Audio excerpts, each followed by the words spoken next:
Hello, this is Scott, talking a little bit about the Atchafalaya Basin. This is a 2018 presentation I gave to Ecological Society of America on some of the problems. At the time, we were especially fighting a pipeline, the Bayou Bridge pipeline, which we are still concerned with because it redistributes sediment in the basin in a way that's very damaging to fisheries and water quality.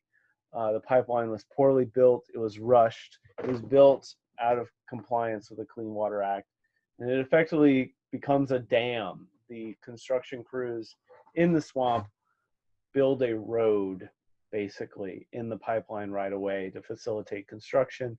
And that road blocks flow from north to south. This is the basin watershed. This is what we think of as the Atchafalaya Basin, really from Krotz Springs down to Morgan City. Of course, the official, everything north of here is in the technical watershed, but it's not hydrologically connected. It's behind multiple levees. When we damage swamp here in the right of way, it's being replaced with hardwood forest that doesn't flood very far north. So we have a lot of issues with this mitigation strategy, which doesn't replace ecological values, and even the damages are not being assessed. Um, these are the different groups that provide the images from flyovers and boat trips. We need to assess what swamp we are losing because we need the sediment to go down to the coast to fight sea level rise. Swamps provide invaluable fisheries and bird habitat. You lose the swamps, you lose the fish, you lose the crawfish, you lose the birds that eat the fish, etc. You get a lot of deer. So this kind of destruction is subtle and may not be, you know, may not rise to the spectacular damages we get from the oil industry, um, but it's still pretty extensive. And the vegetation changed from these out of permit pipelines is it's thousands of acres, and converting what the Corps considers high value swamp with less than 50% vines in the canopy to low to mid value swamp, and then converting swamp to bottomland, turning swamp to ash. And it's still green, but you've lost all your fisheries production. And there is a way to build pipelines in the basin. It can be done, but the contractors who know how to do it are few and far between. And the Corps kind of gets away with these really terrible practices in mitigation, replacing swamp with hardwood in the mitigation process, as well as in this unaccountable fill process. And it completely changes the hydrology and deprives the waters of oxygen. So we need to assess these damages like EPA called upon the Corps to do in the 70s. We'll skip that. Just pipelines are big. In the heyday in the post-fracking world, they were the largest single requested wetland fill, over 3 years, 2,000 acres compared to 1,000 residential, just about. So even slimming down the footprint of the construction or, catching the companies in a lie about mitigation can have huge impacts. And we improved the mitigation project of one company by 4,000 acres of nice swamp. Cutting down the rights of way from 150 feet to 75 feet can be really big in terms of acres of impact saved. So that's coast-wide. We're talking about the basin specifically. Here is the Corps' navigation channel. The Corps also made this navigation channel, which introduces sediment problems. Most channels wouldn't convey sediment. This channel seems to be specifically engineered to divert sediment away from the coast and into swamps. So that's the Corps' fault right there. And then once that sediment gets in the system, it flows south through natural bayous, but it's kind of hemmed in by this Florida gas pipeline. Florida gas pipeline is distributing sediment. That's this green bee sting as it's called. Here's a different pipeline, I forget the name, you know, injecting sand in about 5 to 6 foot. This is a 5 to 6 foot plume above the hash mark, right? 4 or 5. And then this would be 12. So here's an oil and gas canal. It's kind of injecting sand into these deep swamps, these watery swamps, preventing navigation, and in this case, causing impoundments where water doesn't flow, it loses oxygen. So, you know, on the coast, we support this in sediment diversions. We don't need sediment diversions in the swamp. Here's a really messed up area in the Bayou Bridge footprint, where all of this water in Buffalo Cove has been impounded. There's not a lot of oxygen. This is the subject of a core restoration project, which should have required an EIS, and even the permit that the Corps hasn't been followed, because, you know, the Corps says that if an inch of sediment a year is added into the basin, the project will be reevaluated. Well, we have feet, we have sand drifts, and those sand drifts build up a big berm, which prevents the flow of water, and the water loses oxygen. It's in Buffalo Cove. This is Lake Zadric. You can see this used to be a bigger lake. Now it's a small lake. And you have this tongue of sediment flowing and slowly filling in that lake, filling in all these deep swamps, right?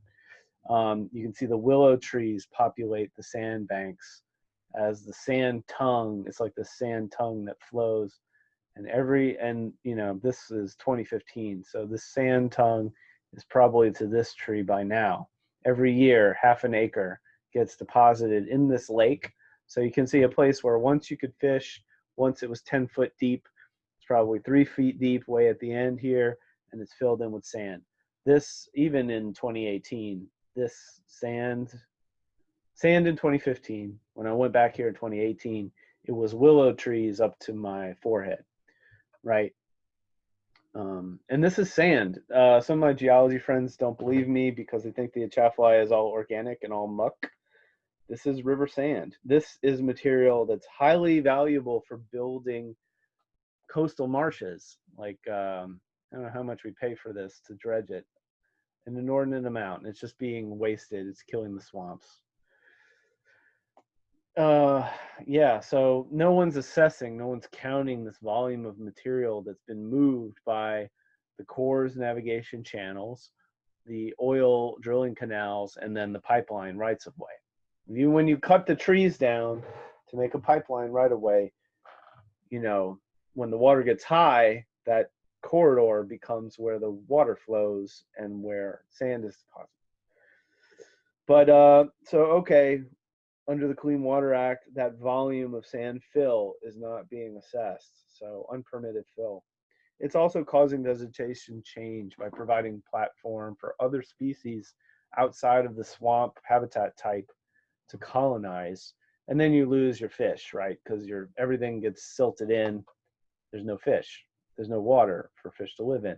This is a Misha with a nice, healthy Tupelo swamp, right? The trees grow out of the water.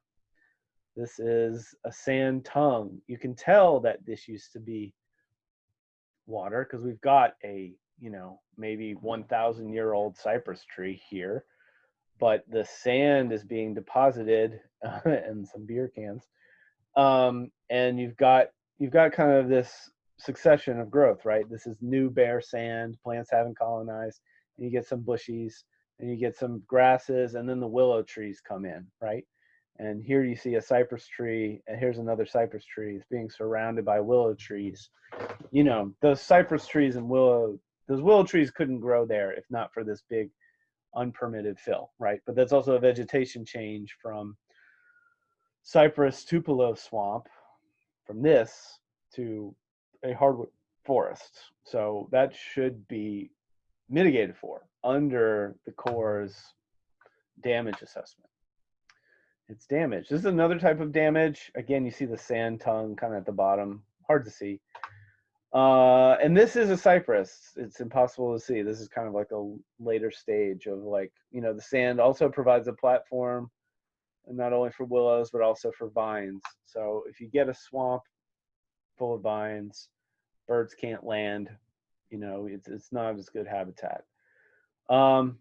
Here you have a couple of pipelines which give you the pattern of degraded swamp. So this is, U.S. Fish and Wildlife Service designates different vegetation types based on aerial photography.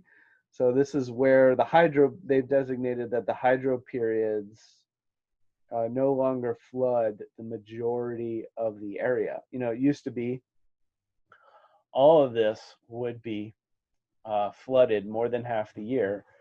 A and C hydro periods means that this fill vector has started to fill things in, and this becomes ash, bottomland hardwood. Right, the Nature Conservancy has whole projects trying to restore water flow across this pipeline boundary. And that's about how deep, just a couple of feet deep. So even though something looks like a lake, it's filling in along the bottom. And that matters for fish habitat. And eventually, you have these cypress trees, which should be in standing water, right? Like Misha, showed us. They're filled in, and you start to get dandelions. You can tell Jody is not happy in this picture. As a fisherman, he's seeing this trap. The process happened quickly enough that the sand trapped a crawfish trap, and that trap is now full of sand.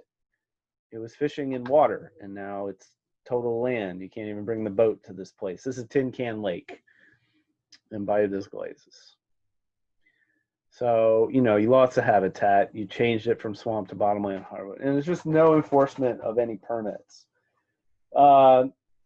The Corps doesn't enforce on themselves, and they don't enforce on the pipelines.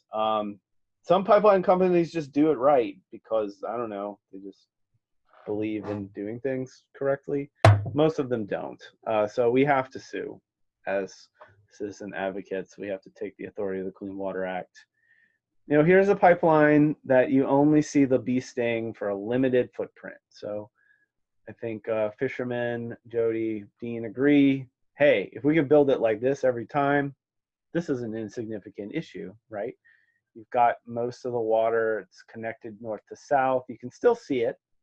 It's not an impact, but it's not blocking the entire watershed in Bahia de Glaze. And this is the area, this is what it looks like, right? It's cypress, young cypress tupelo. Bahia de Glaze. This is what the right-of-way looks like. So yeah, it's a little bit of extra fill. You're not fishing here, you're hunting deer, right? In the pipeline right-of-way. Convenient, right? No trees. So even if you build and bury it correctly, the lack of trees will create a channel when that water rises 20 feet and it deposits sediment. So this is a good construction. You still have some, unpermitted fill and vegetation change issues. These are hardwood trees, right? These are not cypress trees. These are cypress trees. This is the same watershed, just minutes away from each other. But you can see how that fill is unaccounted and then changes the vegetation. But it's not nearly as bad as some of the other ones we get, like Florida Gas. I showed you this before. This picture is going to be from here. This is several feet. This is where this used to be a canal. It was excavated for the pipeline to be placed. And then they piled the spoil bank up top, maybe 8 feet high.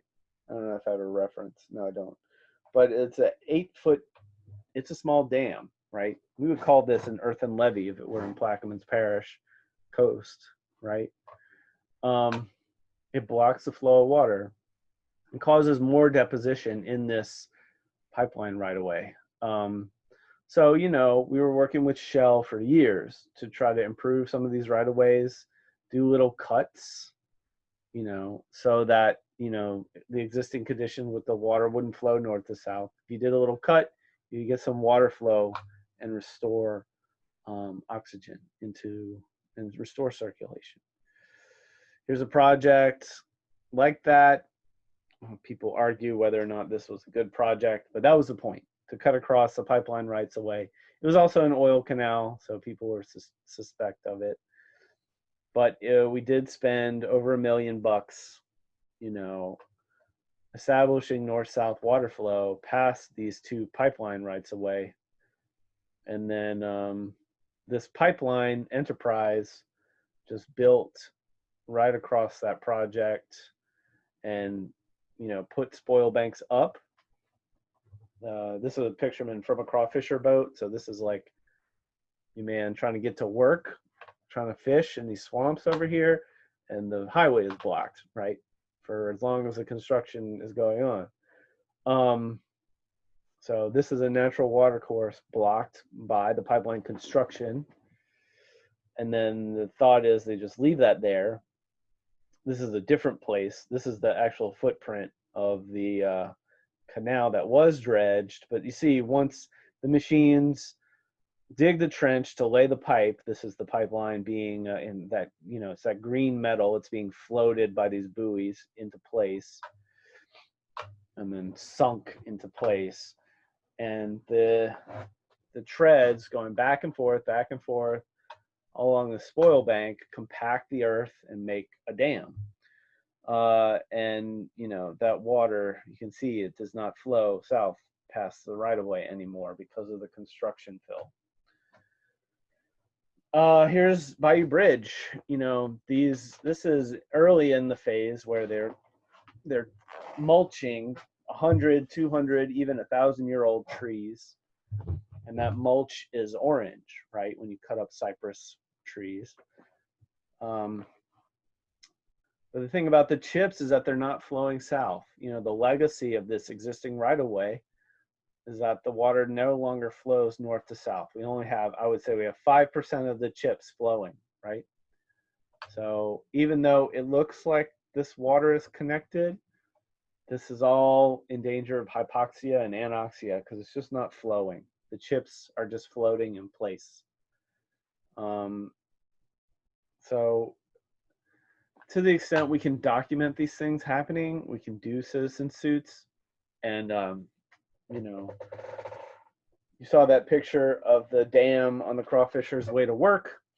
We sued, Enterprise dug new channels for the fishermen through their right-of-way, so that the boats could get through during higher water. This is the restoration of 9 streams through citizen litigation.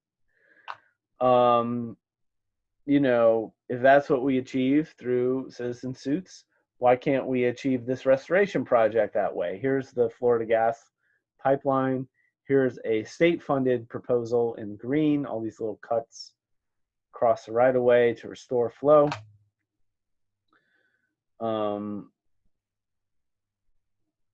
Yeah, no, the Nature Conservancy owns a lot of this land, and they are not willing to sue to restore water flow. So, and then these impacts. Swamp is turning to hardwood. Swamp is turning to ash.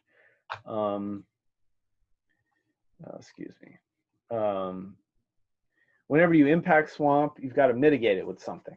And in this case, these impacts are being also mitigated with ash instead of mitigated with swamp. So, you know, here's the locations, very different, you know, technically in the same watershed, completely different ecosystem. Here's where the mulcher is operating. These are 2 cypress trees being sharpened like pencils, creating all that orange. And again, you see that the water isn't really flowing. You can see the cypress oils. There's a sheen. And then the wood chips, some of which are flowing, most of which are not. They're just hanging in stagnant water because of this existing pipeline right away. So this swamp should be what we see in the mitigation project, right? But no, it's Lettsworth. I mean, it's a beautiful place. It's God's country, but it's just ag land and it's bottomland hardwood behind the levee. It's completely dry. So that's the land. I couldn't get to the site exactly, but you know, it's private property way in the back. There's no water here. You know, your tires don't even get muddy. So this is a very different hydrologic condition. Here's the impacts, these two stars. This is a map of different levied areas. And you can see the mitigation in this star is behind multiple levee systems from where the impact is. So again, you drive in Lettsworth, you don't get your tires muddy. There's no way you can get a car into the ecosystem that we're destroying for this pipeline. Yeah, this is a map. You know, it's old rice, most of which is bottomland hardwood restoration. These are mitigation plats overlaid in Google Earth. There's the swamp, you know, over here connected to the river, but there is a levee and a road blocking any hydrological exchange into this area. And you've lost the habitat. So you've lost the habitat coming and going. The law doesn't replace the habitat as it should, and then the impacts to this habitat are unaccounted for. Jody has been kicked out of his fishing grounds, and you know, he's just told to toughen up. There's also logging. Once it all fills in like this, you have logging crews, often illegal logging crews, coming in and cutting down trees. They cut down both willow and cypress, and you can see the little stumps. So this is kind of the end game. Everything's been filled in. It's converted to hardwood. The only watercourse left is this teeny little thing, but the logging company will build an unpermitted road through even that little watercourse. So this is a Section 10-404 violation right here. And we take a picture of that from an airplane, send it into the Corps. This bayou is restored. Also, the logging practice was illegal. So all of a sudden, all these unmarked trucks disappear from the property. But they have got in, they have done the chipping. Here you see a chipped cypress and then a chipped willow that Jody is standing on. You know, this is not, if it's willow, it's not cypress mulch, right? But it's probably what the product is. It's just mulch because it's not a valuable timber product. I don't know what other kind of product. I guess pellets for burning could also be, right, where it doesn't matter that you mix tree species together in your product. That's what's going on here. It's very low value. And like I said, we call the Corps on them. The Corps enforces Section 10, and the logging stops because they don't want to be known that they're out there. So, you know, we can take action. We can improve the situation. A lot of people have said no one could fix the Louisiana coast until we started doing it. People right now are saying, well, this is a hopeless issue. No one can fix the basin. But yes, we can if we just enforce the Clean Water Act, look at the assessments, hold the Corps and companies accountable. So that's what we do. If you want to find out more, this is our social media. All right. Thanks for listening.